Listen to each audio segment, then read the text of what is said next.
all of you for coming this morning. Okay, great. So welcome to Omaha Table Talks. Before we start, we always want to have an acknowledgement of the traditional homelands of the Native and Indigenous people who have lived and continue to live on the land that we are gathered upon today. These lands were originally inhabited by the Omaha, Ponca, Pawnee, Oto Missouri, Santee Dakota Sioux, Kansa, Iowa, Cheyenne, and Ho-Chunk people. We take this time to acknowledge the past, present, and future of Indigenous people, and to recognize the ever-present systemic inequities stemming directly from past wrongdoings, and strive to commit ourselves indefinitely to respecting and reconciling this long history of injustice for all peoples. Thank you for taking that time and that acknowledgement.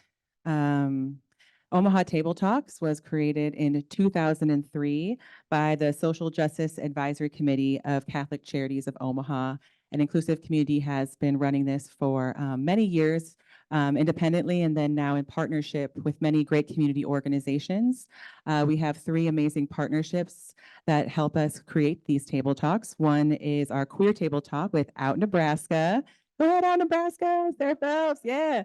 So out in Nebraska, we also have a partnership with the Nebraska Asian American Leadership Alliance for our AAPI, or Asian American Pacific Islander Table Talks. So they will be hosting a table talk in May, and you can see on your table the schedule of upcoming table talks. And then finally, we have a partnership with the Native American Community Partnership of Omaha Metro Area, also known as NACPOMA, for our Native table talks. And that actually is next month's table talk.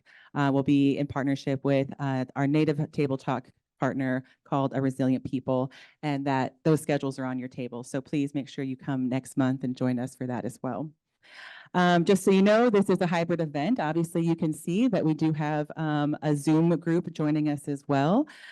So for those of you who are joining us on Zoom, we have Katie and Jennifer running the Zoom room. So if you have any questions, you can reach out to them and private message Jennifer on our Zoom platform to check in with her. I want to thank and acknowledge our sponsors for Omaha Table Talks. That would be the Lozier Foundation, Cox Communications, Humanities Nebraska, the National Endowments for the Humanities, and United We Stand. So thank you. If any of you are in the room or online, thank you so much for helping support this event. We record this event, so during the panel, we will be recording the panelists, and then in case this is your first time coming, we do have breakout groups after the panel shares for about 30 to 40 minutes, and so we will turn off the recording then, and then once we come back together as a large group, we'll turn the recording on, and then you can see a replay of this event on YouTube. Usually gets posted within the next few days after the table talk ends. I want to acknowledge our staff in the room. Thank you, Inclusive Community staff. If you're here, raise your hand. Thank you, IC staff. Also want to acknowledge our volunteers in the room. If you are volunteering today to support the event as a table facilitator, can you raise your hand, please? Thank you, Suzanne. Thank you, Sarah. These folks will be helping have conversations at your table once we break out into the groups. I also want to thank our ASL interpreters, Pam and Tracy. Thank you so much for being here. And we also have World Speaks offering Spanish interpretation. So if you need that, especially in the Zoom rooms, please reach out to Jennifer and she can make sure that you are in the correct room to make sure you have an interpreter with you there. So just send a private message. Additionally, just because we are closed captioning and we are having interpretation, just make sure that you're speaking clearly, taking pauses and keeping a consistent pace just to allow for effective interpretation. Finally, before I turn it over, just so you know, we'll start. Is the food ready? We good on food? Okay, so we can take a quick pause before I hand it over to the panel. If you want to grab food, you can now, or we do break out into groups here in about 30 minutes. So I'll hand it over to the panel. They'll talk for about 30 minutes and have a conversation. And then we turn it over to the room, and at each of your tables, you will have a conversation guided with some questions. And then we will come back together as a large group, and your tables will share out some of the highlights and big takeaways that you all shared, including the folks on Zoom. If we have time, we'll close out with some final Q&A and thoughts from our panel, and that will conclude our event. So that is the run of the day. Thank you all so much for being here. I'm going to turn it over to our panelists and David, who is our moderator.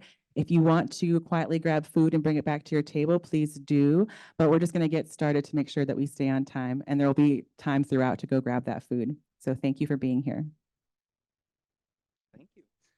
Well, good morning, everyone. My name is David Baker. I'm the volunteer and faculty manager here at Inclusive Communities. I have a very storied relationship with neurodiversity and neurodivergency, both with myself and with my family. So this topic is very near and dear to my heart. As you'll see for our panelists, they are as well. But before we get started, I am going to have them introduce themselves here. I get to go first. I'm Trish Zemantic. I'm a licensed psychologist and board certified behavior analyst. I'm currently the program director of the Autism Diagnostic Clinic at the Monroe Meyer Institute. I've been working with people with autism spectrum disorder and their families for about 15 years. And beyond that, autism runs in my family. So I've kind of been on both sides of the table, so to speak, as a provider and also being someone supporting family members and accessing services. Good morning. I'm Justin Dougherty. I'm the president and CEO of Autism Action Partnership. I have been serving in this role for 5.5 years. Have previously been job coaching, and I have a long experience of working with individuals with all abilities. What else am I supposed to say? I think that is it. I'll hand the microphone to my left. Hello, everyone. My name is Kaia Phelps. I am a student at Creighton University School of Law. I was diagnosed with attention deficit disorder in 2020, and just am here to just provide perspective on that experience as a student. Excellent, excellent. Well, like I said, thank you so much for joining us today. You're in for a very special treat with this panel. We're very excited to get talking about this. Before we really dive into the topic and the subject, we want to make sure that we provide just kind of a little bit of a level set of what is neurodiversity, what does that look like, what does the term even refer to.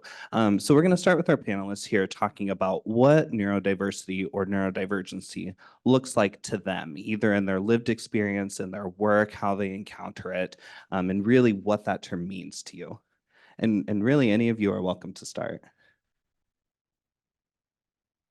In the work that we do at Autism Action Partnership, we do a lot of community training, and so I'll take a stab at answering this.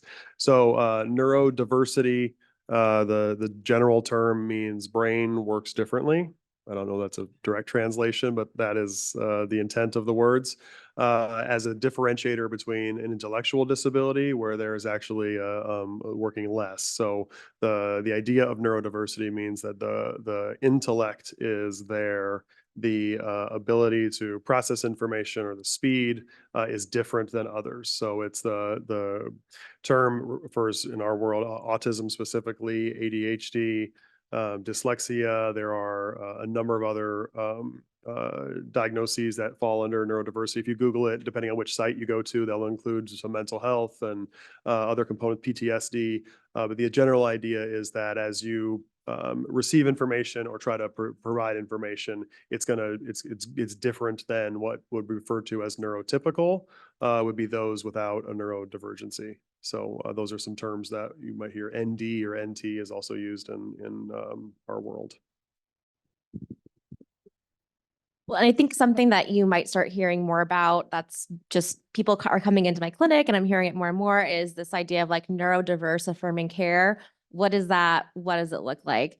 And I think it really means something different to everybody that I talk to. So, and now I'm starting to like get obsessed with like following people on Instagram and like figuring out what does this mean and what does this mean to me? So I think on one hand, there's folks that say for neurodiverse affirming care, that really means you accept the person as they are. That means we wouldn't provide intervention at all or support. So that's on one hand. And on the other hand, from sort of my perspective, it's kind of thinking about where is that person what do they need? What are things are valuable to them? What do they want to work on? And what strengths do they bring to the table? Because we all bring strengths to the table. So I think it's an interesting conversation. I'm glad people are starting to bring it up and we're starting to think about it more. Especially because I think that a lot of times, especially at the point of diagnosis, a lot of what we're focused on is talking about deficits. And I think that comes because we are sort of kind of stuck in this medical model and trying to do things in a way where, you know, realistically, insurance companies are going to accept what we're sharing with them. They're going to accept the diagnosis. But I think sometimes it pulls providers away from kind of focusing on that affirming piece of care and really talking about, for that person, what are their strengths? Engaging that person in the process. What do you want to work on? Are these things a problem to you? And if not, we should kind of pick things to work on that are problems and that you do care about. So when I first heard the term neurodivergent, I was a little confused at first because I had never heard the word before. But I'm actually glad that we call it neurodivergent now because it sounds more of like a superpower than being described as somebody who needs to be accommodated. So it makes me feel a lot better with the diagnosis as opposed to being described as someone who needs a privilege that other people in the room don't. And it helps me to really conceptualize where I am as a student in that it's okay for me to ask for help as opposed to just waiting to fill things out and try and figure it out for myself. So if there was anything that I would like to say about neurodivergence, I'm glad that we found a new way to label it, if you will. So, Kaia, I love that you talk about, excuse me, the access to information and kind of what that looks like. And Trish, you talk about going through Instagram and looking through, you know, the followers and seeing what this almost pop culture reference to neurodivergency is. Can you talk a little bit more about what this means for the trajectory of the conversation? I mean, we're seeing now a little bit of pushback, I feel, for people self-diagnosing and almost colonizing the term neurodivergency and taking it to mean something that it's not. Can you talk a little bit more about what that means to you of having this term, having these ideas circulate through popular culture? It's kind of, I'm 26 years old, right? But I hate TikTok and I hate social media. So it's like, I rarely get on these platforms only because there's a lot of people there's a lot of misinformation out there, right? And there are a lot of things you can glean from social media that are not an actual perception of someone who is living with the diagnosis. And it's not a one-size-fits-all model.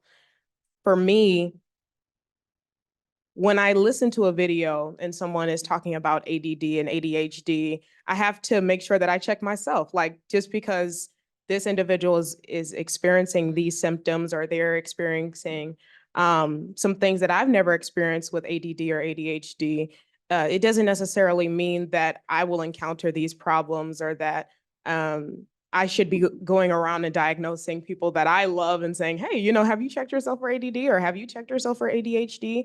But I will say social media has played a hand in me figuring out that I did need to go. Like, it's kind of ironic because it did kind of play a hand in me needing to see if I needed to seek some kind of medical attention for what I was going through, because there was a lot of denial with it. I'm like, I don't need help. I don't need to be accommodated. I don't need more time on tests. And I was ignoring that for the longest time because I did not want to be labeled. I can't remember her name, but she has a TED Talk where she describes the danger of a single story.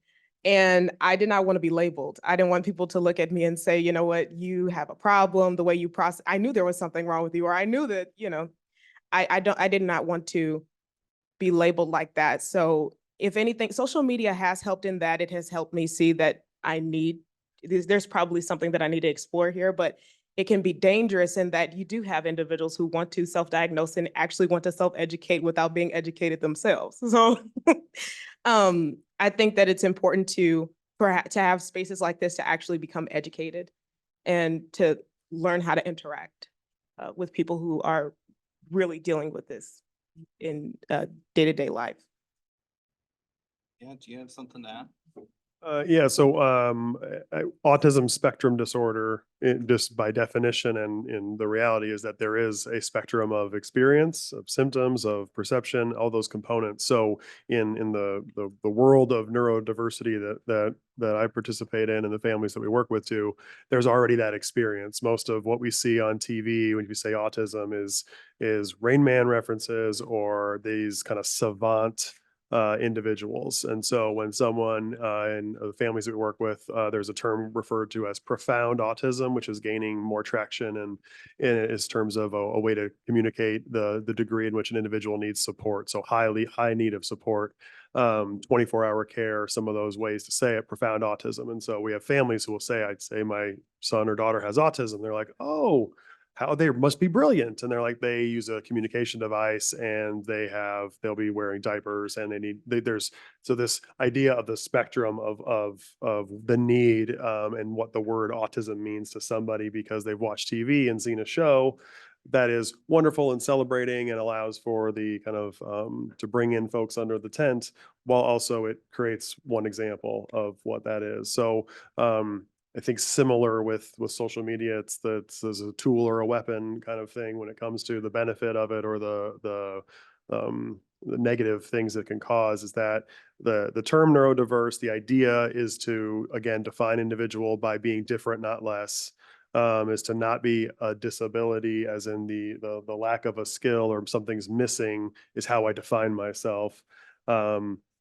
You get to a place where too many people are trying to ring that bell or own that story, and it becomes sometimes it kind of waters down the messaging and the importance of some of these things. So the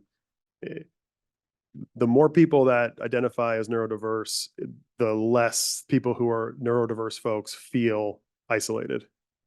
I would believe that. So that's a good thing. And I think the good outweighs the negative in that sense. But we'd be ignorant to say that there's not some people who are representing themselves in a certain way or self-diagnosing or speaking on behalf of a group when they should be speaking on behalf of their own lived experience.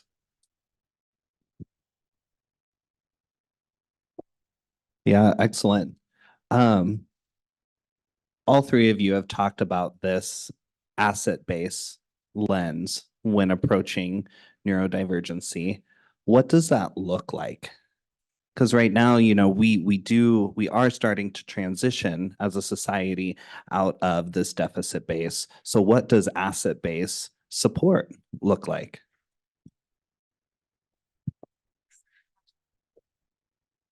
Well, I mean, it looks different for everybody, right? That's kind of this idea that we shouldn't be doing one size fits all approaches. So I think it really just depends on the person, but I think some of the easy ways to kind of support people and support their strengths relates to some of their interests. And so I think for some folks that are neurodivergent, they have really strong interest in things and they have incredible knowledge about things. And so I think sometimes that's a way to kind of highlight those strengths by kind of building those into opportunities, whether it's like helping someone figure out a particular career path and capitalizing on those interests and strengths, or even for small children, whether it's saying, you know what, you really don't like math, but you like dinosaurs, so let's do math with dinosaurs. Let's fill it in. So I think at all levels, there's a way to kind of capitalize on those strengths.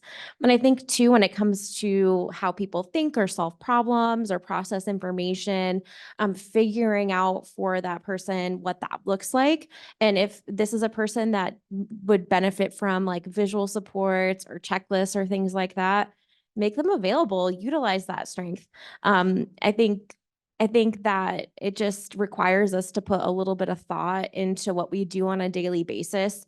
But I also think that a lot of that is often focused on, providers. So if you are like a therapist or a teacher, these are things you can do to help people. But I think anybody can kind of think in this way and be supportive of partners, their coworkers, their colleagues, their friends, just trying to kind of get a sense for the people that they're around, how they think, what their interests are, and being mindful of that. And also being non-judgmental for people and not trying to read into things. So, if somebody's maybe not making eye contact or something like that, maybe that's not a strength for them. Maybe that's not comfortable for them. Okay. But maybe there's other ways that they're showing you that they're engaged or they're interested in what you're having to say. So kind of recognizing that and not being so quick to make a negative judgment or appraisal of someone's behavior.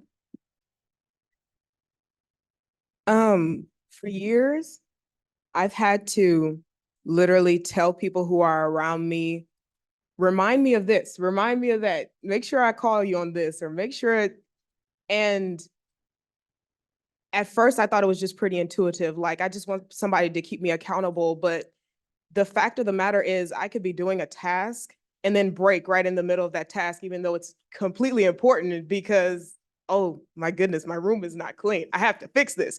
And so it's like a reward system. It's this unhealthy award system in my head that if I don't get this done right now, something bad is going to happen. So I have to do it right now, right this second, drop everything that I'm doing. And my bar exam is coming up in July. So my objective is to like tell everyone around me, hey, keep me accountable. Ask me what I'm doing. Ask me, did I get through my themis work? Ask me if a themis work is just like, no, you don't need to know. It doesn't matter. So like, I have to do that. Like, so, but anyway, just like really being cognizant of what you can do for somebody who is neurodivergent. If somebody's asking you to do something, take into consideration that, hey, this might be a part of them wanting to keep you accountable. I mean, keep them accountable. I don't ever want to appear sloppy in front of people. So like if I ever forget something, just give someone grace, just charge it to their heart, charge it to their head, not their heart.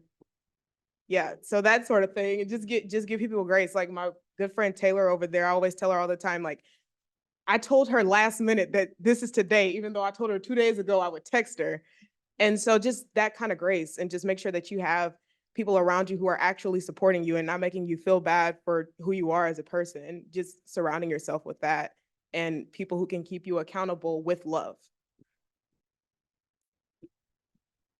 I'll just add real quick. I think, some of the mission of inclusive community is the idea that different is better. And it's not one different or this different. It's the fact that there's diversity of thought, diversity of experience creates better whatever, conversation, outcomes, things like that. In the world of neurodiversity, there are global Microsofts and SAPs and global entities, 100, Fortune 100 companies that are seeking individuals who are neurodiverse because they are getting better products. Microsoft is a famous story of Microsoft that I'll butcher, so I'll just do my version of it. Never let facts get in the way of a good story. Microsoft put out I think it was a calendar or something, and within released it to the public, and within a week they found out that there was an error because of a young man who was like 13 years old with autism who realized there was a problem with it. And this is their story. Again, I'm borrowing it, but and they were like, how did we miss this? And then like, how did this guy find it? And then they figured out, oh, he has autism. Well, are there more people with autism that can come work for us to do this? Because they're seeing this completely different. And that begins, like, we have stories, we have a workforce program in town. We have a bunch of these stories of folks saying they're the neurodiverse individual with accommodations is likely going to be more productive, and we can make more money, which is wonderful and good, doing it this way. It's not necessarily this charitable, like, oh, we'll move the finish line closer, or we'll change these things. Expectations of performance are the same. The pathway to get there might be different, or there might be some accommodations, but more and more people are seeing the ability in it. And if it comes from a financial, like, we're beating quota, that sometimes is the language that needs to be spoken in order for a greater community to understand value. So we're seeing that more and more. And when you see some of these, like the company that leads whatever culture, business, things like that, saying we need people who are neurodiverse on our team to create better and do better.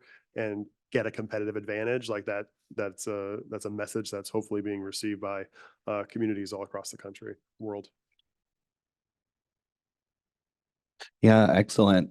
Kaia, again, you said something that really resonated with me, and it's that sense of urgency of something bad will happen if I don't do this right now. And that is a constant struggle for myself. I feel that.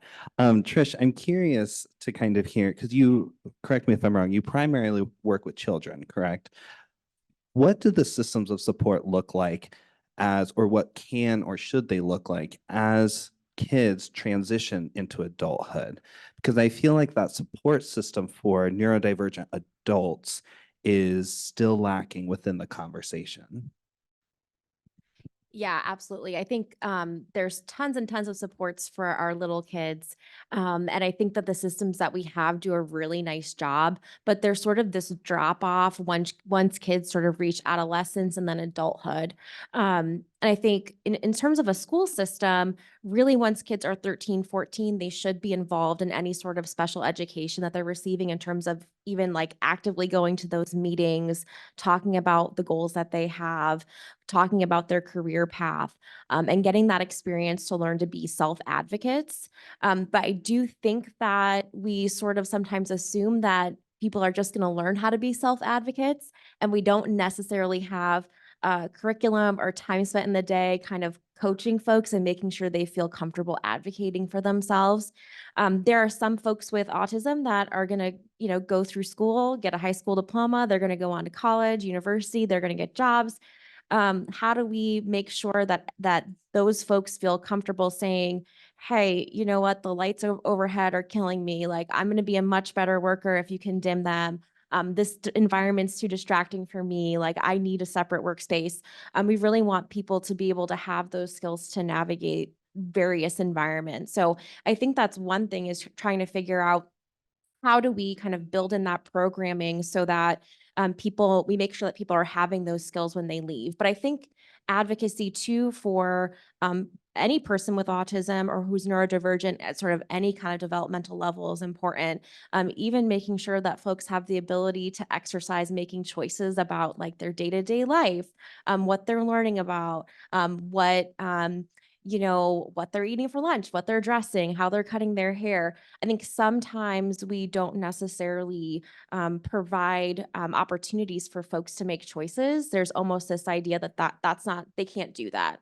At some level, they can't make a choice. And that's just a wrong way to think about it. We need to be having people make choices and practice this even from a really early age.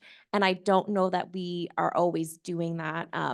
Even starting with our toddlers and young kids. So that's one thing. I think in terms of adulthood, there's not always these good services to kind of support people who don't need really intensive care. So I think we have a lot of supports for folks that need more intensive care, but people that might benefit just from a little bit of like coaching or support, it's kind of like, where do they go? And I think that sometimes, generalist psychologists that might support adults sometimes hear, okay, this person has autism or this person has ADHD. I don't specialize in that. I don't know how to support this person. And so I think it's really kind of thinking about how do we help people be more comfortable working with the greater populations, and kind of recognizing that a lot of the tools we're going to use to support any adult would be applicable for a person with autism or ADHD or any kind of neurodivergency, maybe with a little bit of change or accommodation or thought.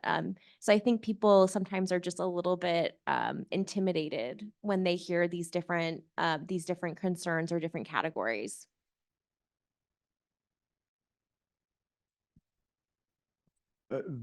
There, as with all people, the number of people that are kind of paid to help you grow and mature and become an adult weans as you get older, right? All the systems that all of us go through.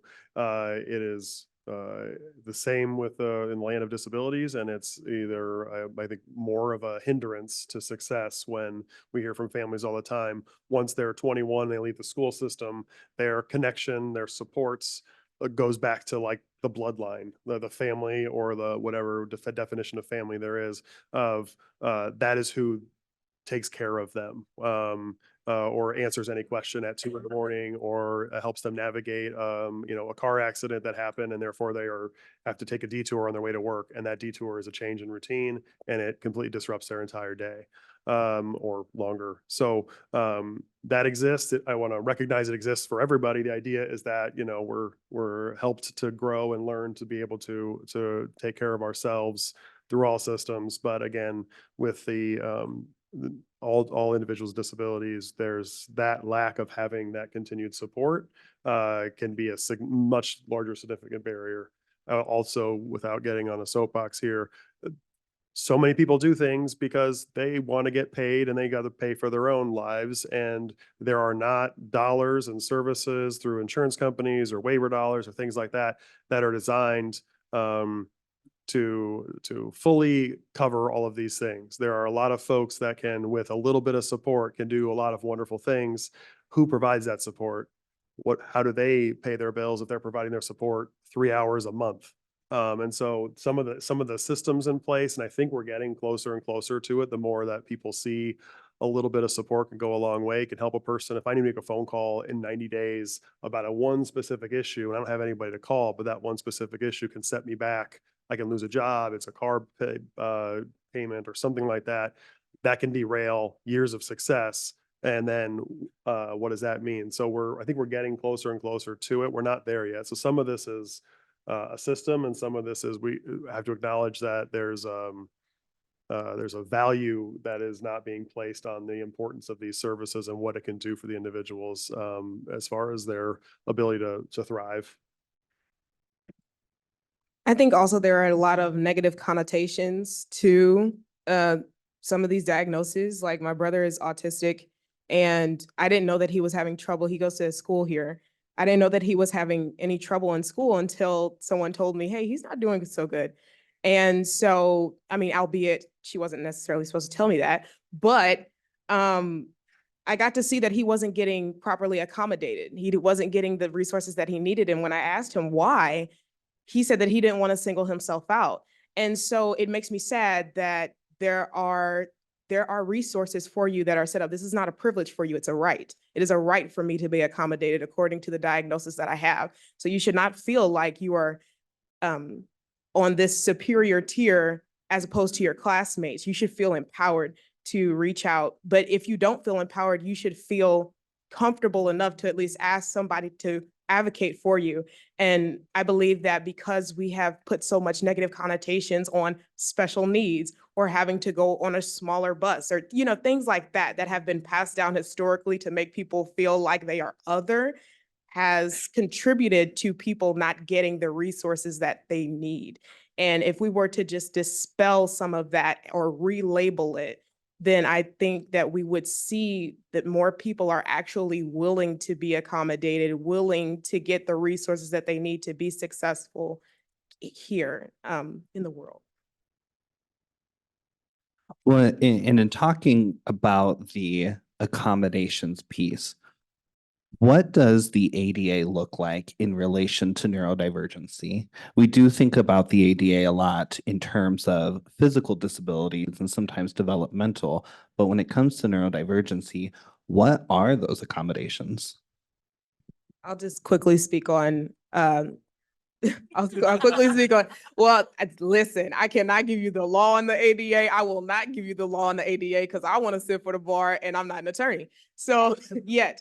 So what I will say is this. I have encountered, unfortunately, settings where I've had to defend the fact that I have ADD or defend the fact that I have ADHD. And it's almost as if they're saying, well, this diagnosis is not severe enough for you to be accommodated. Or I'm having people who are, in terms of the profession, lay, in that you cannot diagnose me. You cannot diagnose my ADD or ADHD, but yet you're telling me that I don't need to be accommodated because you have gone this far without the accommodation. So why do you need them? Historically, you'll find that the numbers for standardized testing are on the lower end of the spectrum for African Americans in the first place. But with just think about it being in the perspective of African Americans who don't know that they need to be accommodated. Like, there are so many factors that go into that. Kids who have been labeled as the class clown, kids who have been labeled as the troublemaker, who have just been sent out instead of just talked to or sent to counselors or things like that. They've had to go on this long without those accommodations. But when you are trying to, do better for yourself, you're going to college, you want to go to grad school, and now you're having to defend to this higher institution why you need the accommodations. It's ridiculous. You might have had a parent who didn't believe in ADHD, who didn't believe in ADD, who didn't believe in autism. And so now you are having to tell an institution of higher learning who should know that these things are going to come up in life, why you need to be accommodated. It's ridiculous. So to answer your question, I can't really go into the weeds of an ADA, but it's almost like the ADA sets this standard, but then it lets the institutions define how that standard is met. And it sucks. Thank you. I'll add, echo some of those comments. The ADA is primarily physical disabilities. If you talk to businesses or buildings, it's how wide doorways are. It's braille. It's the doors that open. A lot of things. There is. I don't want to say there's none, but the neurological disabilities, developmental disabilities are largely ignored, and if they aren't ignored, the leverage is on the owner or the business there that says this is how we're proving. You have to prove to us that you need this in order to do it, because ADA says that we have to accommodate. So then we push it to you to force us to prove that accommodation must be done. I'm not going to pass judgment on these large entities or whatever, but ADA is compliance.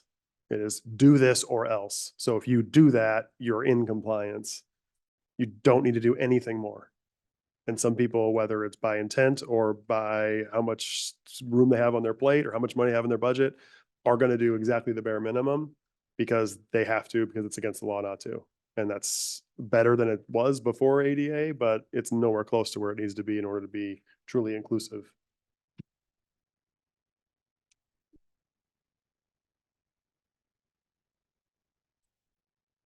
And I think for me, I feel like I've been really privileged and I live in this really almost perfect little bubble where I work for an organization that really cares about making accommodations for folks. And so I am a supervisor and I'm a boss. And so I just can't imagine from that perspective, not wanting to work with someone and make accommodations. And I'm always kind of checking in with the people that I work with. Like, is there anything I can do to make this more comfortable? Anything that you need? And so it's really just sad to just think about that there are places where you're going to get pushback or people are going to argue with you. Yeah, that does suck. I do want to add really quickly, I'm in this ends of court group for, as a law school student, I'm in this ends of court group.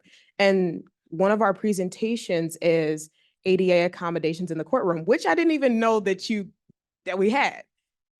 So just a side note here and just a signpost for you all to just be encouraged to look up if whatever place you're going to, whatever you're frequenting has those accommodations for you, because I actually did not know that you could, talk to the court in advance and ask for accommodations.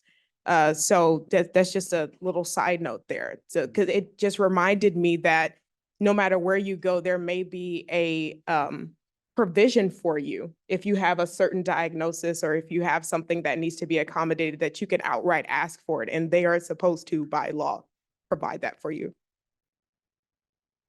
That's a beautiful segue to this last little part here. We're about to move into our table conversations. I just want to know, do you have any last words that you want to make sure that people really soak in? Is there any big takeaway that you want people to talk about as they're going through these conversations about neurodivergence and neurodiversity? I do. I don't know how wise it is, but I think just in general, try to be as kind as possible and non-judgmental. And I think that will kind of put everybody in the right headspace to be supportive of others. One thing that we often remind folks or encourage people to reflect on is that there's a word that is called neuro-inclusive. And the idea of neuro-inclusive is that you can create environments, policies, practices, procedures that are inclusive of the neurodiverse population. And as much of a bad rap as it's getting lately, with a lot of the DEI efforts, the idea is not to create a system that benefits somebody else more so than somebody else. The idea is that you're able to advance the entirety of a room, a policy, a practice, a procedure that is more welcoming of all. And so what we do in our work with Autism Action Partnership is how do we create more neuro-inclusive spaces? And what we find is, and we talked about this in our earlier meeting, is the airports, this room, when lighting has changed, MMI, from where their old building was to where their new building is, there are a lot of advancements that people are making because they want physical spaces to be more comfortable. The colors on the wall, the type of lighting in the room, the lights are going up onto the ceiling instead of projecting down. Some are projecting down. But some of those things are everybody in the room, I would assume, largely appreciates that, as opposed to those old terrible lights in the hard walls with the cinder block that we all went to grade school in, at least people my generation. So that's neuro inclusion, whether it's defined as that or not, but having these family bathrooms, those types of things, those are all ways that our world is evolving to be more inclusive of different groups. And that exists as well in this neurotypical, neurodiverse sector as well. If I had anything, it would just be give yourself grace if you're here, you're neurodivergent. And even if you're not, give yourself grace. There are times when you're going to mess up. There are times when you're not going to get everything right. And that does not make you a bad person. It doesn't make you imperfect. And it doesn't mean that you can't overcome or conquer. It just means that you need a little more time. In this society, we pride ourselves on being able to hustle. We pride ourselves on being able to get things done very quickly. And it doesn't necessarily need to be done quickly, and it doesn't need to be like everybody else says. My diagnosis is a part of my testimony, so why wouldn't I share it? It could help somebody. It could empower someone to make sure that they're advocating for someone who feels like they can't do it for themselves. So just make sure that you are giving yourself that grace and knowing that you're where you're supposed to be right now in this very moment. Okay, I think we are all back. Hopefully you all had a good conversation, got some more food. Let's go ahead and we're gonna do some of those table share outs. David and I will be kind of running around with a microphone here. But also Zoom folks, please feel free to jump in whenever. So anyone want to go first? So our table talked about cultural relevancy in education. Outdated books do not help. Supplements do. Not one way of learning is the only way. Accommodations aren't discussed oftentimes in elementary, middle, high school. Closed captioning was something that one of our participants appreciated, which speaks right to holistic learning. Parent denial or guardian denial was a topic we talked about. And finally, cultural supports. So to find people who understand, and really it's going to change the education system if we do better with that. Thank you. Oh, let's go ahead and do the online one and then we'll come back to this table back here. Here at Nebraska Law, we also have someone who works at the dental college, but we were talking about ways that professionals can offer accessibility and accommodations on a day-to-day basis. You know, at my dentist's office, they offer sunglasses because the light is so bright. But we were discussing why don't they offer maybe headphones as well for the loud sensory issues, and how we could easily get that normalized, like the sunglasses, to improve accessibility for everybody, as well as like hairdressers maybe that ask specifically about if you have sensory issues before they start, and how it can just get integrated into everybody's life. But it helps to have the professionals initiating conversations and offering those accommodations. Just because it takes so much energy to advocate for yourself. I wouldn't feel comfortable going to the dentist's office and asking them for headphones, even though that would help with how I deal with the noise. So that's what we talked a lot about. I love that. Thank you so much. Go ahead and do this group over here. Yeah, so our table talked about mostly interpersonal relationships, social capital, and theater, as you do. And we talked a lot about how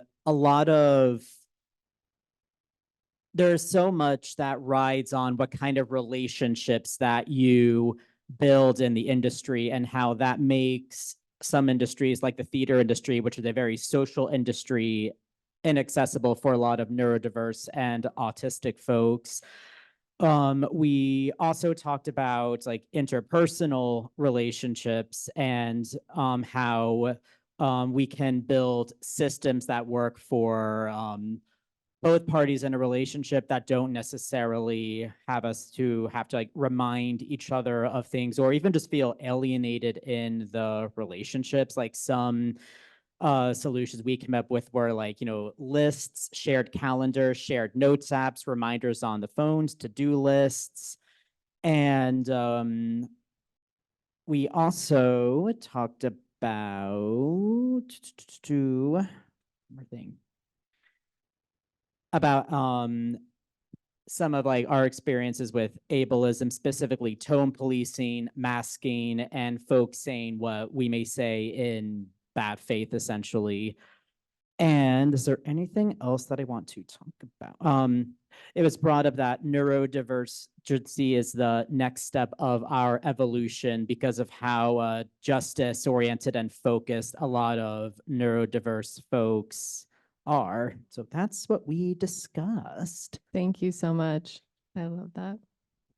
Who else? Do we have anyone else on Zoom that wants to share out? Oh yeah, let's go. Okay, I can go. So in my group, we had a lot of similar conversations, really great conversation with the team there. A couple things that stood out. We didn't get to action steps, we're sorry. But a couple things that stood out for us was the comment around ADA is compliance was really kind of resonated for us, but as well as that idea of a neurodiverse person, as being an adult, you've gotten this far without needing the support. So, just you should be fine. And then when we got into kind of talking about like the impacts of that and then the feelings, it's this sense of feeling of defeat, especially around having to fight for, there's barriers even to just get a diagnosis.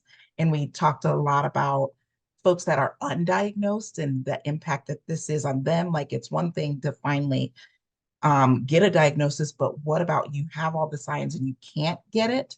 And then what does that contribute to in their ability to access accommodations in spaces? So we also shared like certain kind of the grace or the stigma that might be put, or the expectations, those false expectations around a person, that if I, as a neurotypical person, if I maybe do a behavior, I'm given kind of that pass, but as a neurodiverse individual, you're not, because of ableism. And then lastly, just as we were kind of getting into what are some of the feelings that we have around this to be neurodiverse, overwhelmed, basically because of the cost. If we think about the financial cost tied to medications and having to deal with that, and then also the battles you have to do in the workplace, like you have to work. But then it's just those barriers are overwhelming. And then also just the shift of the pandemic, working from home and those environment changes were helpful for some people, but now that's no longer being allotted for individuals, and that kind of feeling less in control. Thank you, Cami. That sounds like a great conversation.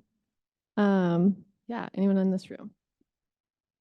Thank you. So in my group, we talked a lot about how most of us had not heard the terms neuroaffirming care or neuro-inclusive. So those were some really like, oh goodness, now that's something for me to research. we talked about the joy that it gave us just being able to have these conversations. And the frustration of not knowing what we don't know about accommodations, or like how to advocate for things that you didn't even know existed or were an option for you. And how like you're in spaces where there are certain accommodations that are just standard, like language barriers, or when there's a physical accommodation that's necessary, but just not having that same option. And how great it would be, like, if there was a menu, if you are neurodiverse, you know, what accommodations do you need, or that there are accommodations available for people who are neurodiverse. So I love the idea of a menu. And just about like invisible disabilities, like you can't see necessarily that someone is neurodiverse, and how that changes the way that you move through the world. We talked about leading with empathy, operating in the mindset of just offering or giving people what they need rather than forcing them to have to ask for it. So kind of like, if you see something, say something. Like, if I see that you're struggling with this, why am I forcing you to have to ask for it? If I have the ability to give it to you or to make something possible or easier for you, why don't we just do it? Absolutely. Thank you. I love that. Do we have anyone else on Zoom that wants to go? Yeah, I'll go for a group. We talked a lot about kind of a want for a definition of neurodiversity. We have one of our group members not quite clear on exactly how to define neurodiversity. A notice of how therapy has been, ABA in particular, has been shifting to that more support role than it was. I have a son who's 14, and he was at Neuromire from the time he was 2.5 until about 9. And I think the focus, just that the support, more towards the support therapy than the kind of modeling his behavior. It seems like that there's been a shift in that thinking that I think is awesome.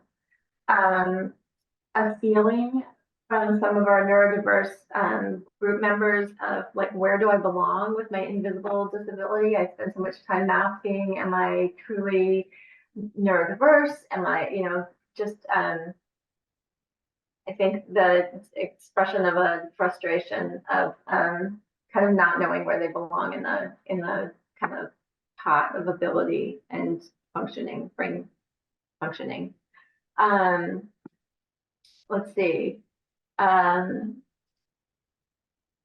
we were asked how did it feel to learn about the barriers that neurodiverse people face, they talked a lot about the stigma that surrounds being defined as a neurodiverse person, that you're not strong enough to do the work, that you can't process the information when really you just process it in a different way. And also the kind of awareness of not being asked to do things and maybe at work or in personal relationships because you don't do them the way that everyone else does. And then a concern that you're seeking a diagnosis of your neurodiverse issues because you're trying to get drug access, access to things like Adderall or Ritalin or things, you know, drugs that people have used in their social context that are really to help neurodiverse people kind of get through their day. And then to keep the conversation going, just a reminder that small activities that are easy for neurotypical people are not necessarily for neurodiverse people, and just to kind of, you know, approach people with that grace. And also how important it is when you're comfortable to divulge that information about yourself and kind of remove the stigma in your own way around particularly Kaia. We were like, hands up to you for sharing, because that takes the stigma away. The more that we make neurodiverse populations like a part of everything, it just makes it less different. It makes it more normal. Thank you so much. Do we have, yeah, all right, another group in here? Our group kind of had like 4 main things that we really like touched on. We talked about how neurodivergent is both an umbrella term and a self-identifier in regards to like trying to define it. We talked about differences in functionality and the kind of idea of like a savant trope in media. and how autistic people or people who are neurodivergent and have like a specialization because of their capabilities, and how often that is like weaponized within that program, and how often we like witness them suffering as a part of like the dramatization of it all. But it's like high stress situations do cause neurodivergent people to suffer, and kind of like the question of, is there value to these people outside of their specialization within this program, and is like that harmful or not, for people who are not neurodivergent to witness that. I talked a little bit about being an autistic adult myself, and how I didn't live, laugh, love, how a lot of the conversation on the panel was kind of centered around like workforce. Not that that was like the intention, but I just like kind of was like, before we have a conversation about like functionality in the workplace, ask how our quality of life is, you know? Or is it okay for us to intentionally and meaningfully take up space outside of the workforce? And like, even before we talk about, can you work, can we utilize your skill sets for work? Do you view us as human? First, you know, because within academia, as an autistic person who's like hyperverbal and has, you know, my entire life I felt was based on how much I could do, you know, how many degrees I could get as quickly as possible, how much I could do like data sets and fact sets for you. And then we also talked about like disparities of healthcare and education. Awesome. Thank you so much. Is there one other group, or did we get everyone on Zoom? We did share. This is Veronica, and I know a lot of what we talked about was covered already. Especially we spent a lot of time talking about advocating for students in school and just the gap between articulate the objective of having accommodations, but that when you actually need the accommodations, nobody knows what those are, how to provide them. So there has to be a lot of individual fighting for getting accommodations. And that is a huge uphill battle, sometimes figuring out what is needed, how to get those resources, and people not knowing how to accommodate kids. And then just another point that I don't think I heard said already was often that students who are neurodiverse get tracked into disciplinary behavior responses. And so they get behavior punishment, they get discipline, and they get put into those tracks, suspensions and things like that. And so how devastating that can be for the future of a child if they are not understood and then they just get a lot of disciplinary responses. Yeah, absolutely. Thank you so much. Did we also get everybody in the room? Did everyone share that wants to share? Cool. I do, before we wrap up, want to give Heather here a second to talk about a show that you have coming up. Yes?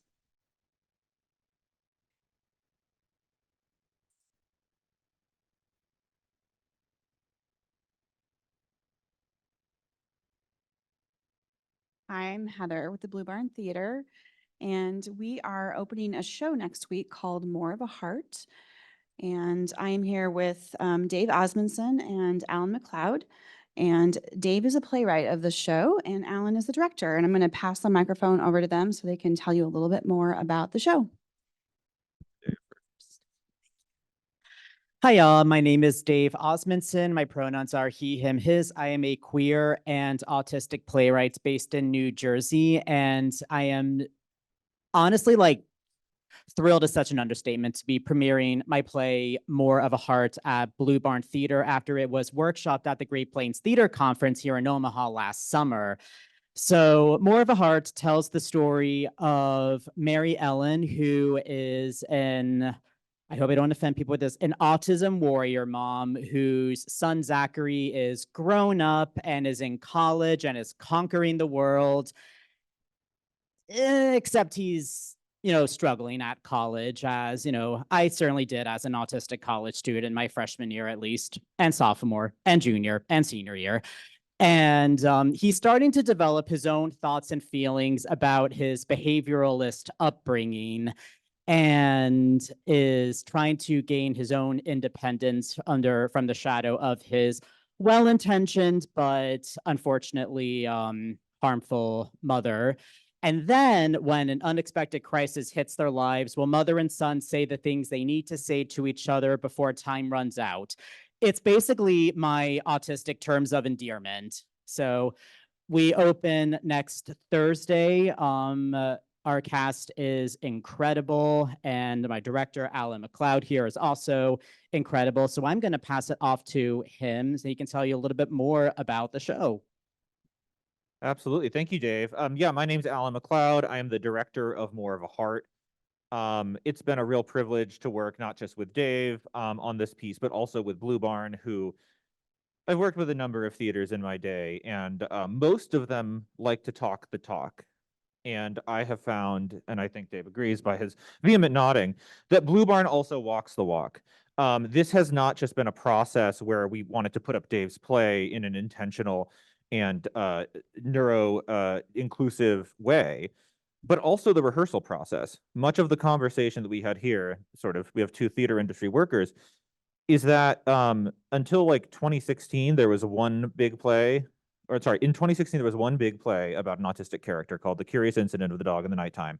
And it was a show that if you are autistic, you're probably going to have a bad time in the audience. And if you're autistic, you're not cast in that show until like the second or third round of the cast, because maybe we should cast an autistic lead in this autistic role. So we've Alan, remind me, do we have a neuro-inclusive cast in More of a Heart? Oh, I'm not going to check. We do. Not just the cast, but the entire team, including stage management. We have a care consultant who we've been working with very closely on the process, with the goal of essentially having something we can hand somebody else at another theater when they say, oh, but I don't know how we could do this. Well, here's how we did it. And of course, it's not going to be perfect, but I think just the idea of going into a process and saying, hey, everybody in this room, if you identify as neurodivergent, if you don't identify as neurodivergent, this is a space that we are going to be intentional about needs. And I think what Kaia said earlier about taking into account what people's needs are and engaging with those, that's been the biggest takeaway from this whole process for me has been one of care. How can you care for people? And this is a theme of the play. How can you communicate with people and care about them in their own terms, on terms that they care about and understand? One of the themes of the play is taking ownership for harm that is done. And how do you make up for those relationships? And in the play, I hope it's not a spoiler, Zachary loves video games. And it's not until Mary Ellen engages with him on the level of, tell me about your video games, which she has never done, that they start to connect. There are so many incredible moments in this play. It's a show, as Dave said, about sort of coming into and seizing one's personal autonomy, especially when you have been raised in a way to not really have that, to comply with what other people tell you to do. And it's a play about connection. And I think the question of hopefully this is not a real question that we're asking here, but the question that it really addresses, I think, for these mothers in this Autism Warrior Moms group is, do you see your children as people? And I think it's a really beautiful play, because not just for all of the characters coming to having their own arcs, but a recognition that I think is severely lacking, even in the theater, even in Curious Incident of the Dog in the Nighttime, are the deep internal lives of autistic and neurodivergent characters. So I invite all of you to please come and see the show. I'm a little biased, but I really do think it's a beautiful play. I'm always impressed with Dave's work, and I appreciate you letting us speak about this, Dave. And one final note, we are putting together a content/experiential advisory for the show. I don't know if it's going to be available on the website or at the...